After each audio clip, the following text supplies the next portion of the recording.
My dear friends, Namaste. First of all, I would like to compliment Sri Prem Vats for creating this forum. It is good to see so many investors and businesses of Canada here.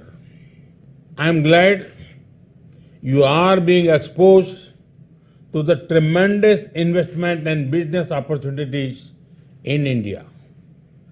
Friends, there is one thing common to most people in the audience.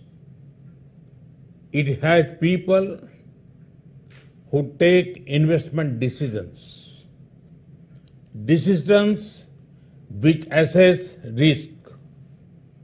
Decisions which predict return while making investment. I want to ask you, what do you think about before investing in any country? Does the country have a vibrant democracy? Does the country have political stability? Does the country have investment and business-friendly policies? Does the country have transparency in governance? Does the country have a skilled talent pool? Does the country have a large market? These are different questions you may be asking. The undisputed answer to all these questions is one, and that is India. There is an opportunity for everyone, institutional investors, manufacturers, supporters of innovations, ecosystems, and infrastructure companies. There is an opportunity to invest, to set up units and to run businesses.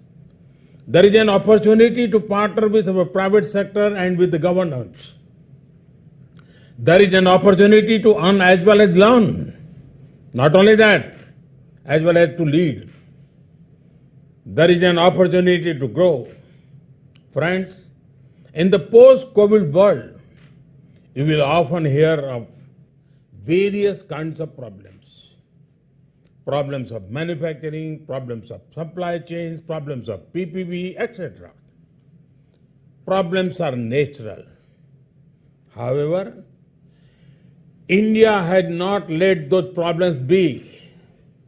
We showed resilience and emerged as a land of solutions. We provided free food grain to 800 million people and free cooking gas to around 80 million families. And for a long time, despite disrupted logistics, we are able to deliver money directly into bank accounts of more than 400 million farmers, women, poor and needy people within a matter of days. This shows the strength of governance structure and systems that we have built over the last few years. Friends, India is playing the role of the pharmacy to the world. We have provided medicine to around 150 countries so far during this pandemic. During March, June of this year, our agriculture export rose by 23%. This happened while the entire country was stringent lockdown. Today, our manufacturing is running on full stream. Before the pandemic, India hardly manufactured PPE kits. Today, not only does India manufacture millions of PPE kits, every month it also exports them. We are also committed to ramping up production. We want to help the entire world when it comes to vaccine production for COVID-19. Friends, the India story is strong today and stronger tomorrow. Let me explain how. Today, the FDI regime has been very well liberalized. We have created a friendly tax regime for sovereign wealth and pension funds. We have undertaken significant reforms for developing a robust bond market. We have come up with incentive schemes for champion sectors. Schemes in sectors like in pharma, medical devices, and electronic manufacturing have already been in operation. We want to ensure high level attention and effective hand-holding for investors. For these, a dedicated, empowered group of secretaries has been made. We are proactively monetizing assets across sectors: airports, railways, highways, power transmission lines, so many. Real estate investment trusts and infrastructure investment trusts have been fully enabled for monetization of both public and private assets. Friends, today, India is undergoing a rapid change in mindset as well as markets. Today, India has embarked on a journey of deregulation and decriminalization of various offences under the Companies Act. India has risen from 81 to 48 in the Global Innovation Index rankings in the last 5 years. India has risen 142 to 63 in the World Bank's Ease of Doing Business ranking in the last 5 years.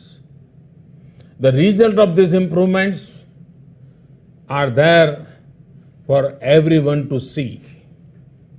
India received around 70 billion US from institutional investors in a year and a half between January 2019 and July 2020.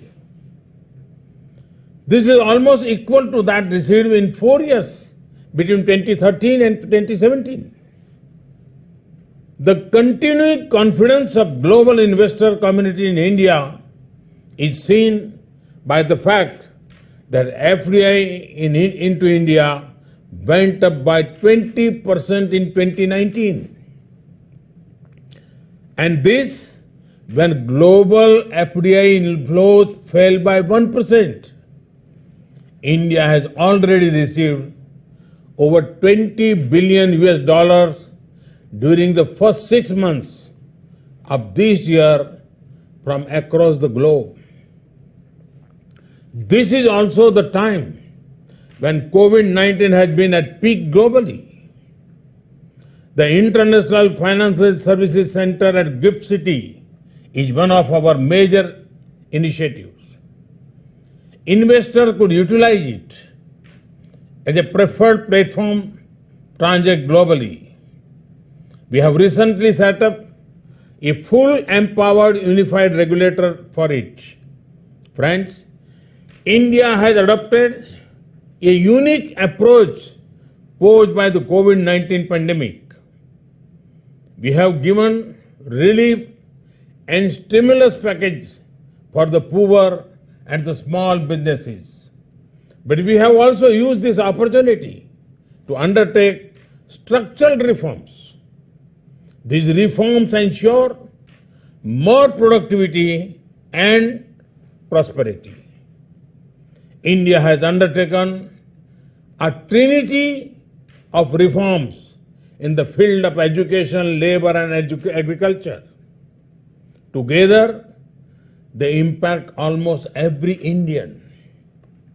India has ensured reforms of old laws in the field of labor and agriculture. They ensure greater participation of the private sector while also strengthening the government's safety nets. These reforms will lead to a win-win situation for entrepreneurs as well as for our hard-working people. The reforms in the field of education will further harness the talent of our youth.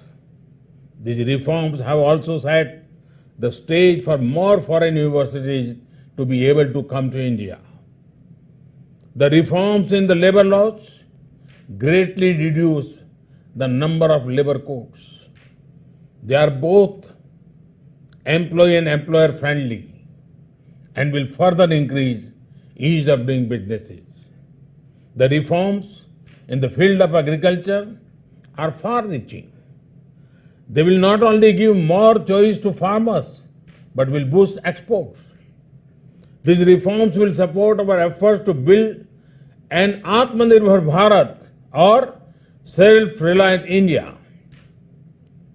By working towards self-reliance, we seek to contribute to global good and prosperity. Friends, if you are looking to partner in the field of education, the place to be is India. If you are looking to invest in manufacturing or services, the place to be is India. If you are looking to collaborate in the field of agriculture, the place to be is India. Friends, India-Canada bilateral ties are driven by our shared democratic values and many common interests. The trade and investment linkages between us are integral to our multifaceted relationship. Canada is the 20th largest foreign investor in India. More than 600 Canadian companies have presence in India. I am told that Canadian pension funds have pledged around $50 billion as investment in India till now. Our relationship is perhaps far stronger than what the number suggests. But that also means together we can achieve much more. Canada is home to some of the largest and most experienced infrastructure investors. Canadian pension funds were the first ones to start investing directly in India. Many of them have already discovered great opportunities in a range of areas like highways, airports, logistics, telecom, and real estate. They are looking at expanding their presence and finding new areas to invest. Mature Canadian investors who have been in India for many years now can be our best brand ambassadors. Their own experience, their plan to expand and diversify can be the most credible evidence for all of you to come here too. In addition, you have the benefit of knowing India well. After all, Canada has one of the largest Indian diaspora in the world. There would be no barriers for you here. You would find yourself as welcome here as in your own country. Thank you for inviting me to address this event. Thank you once again. Thank you. That was Prime Minister Narendra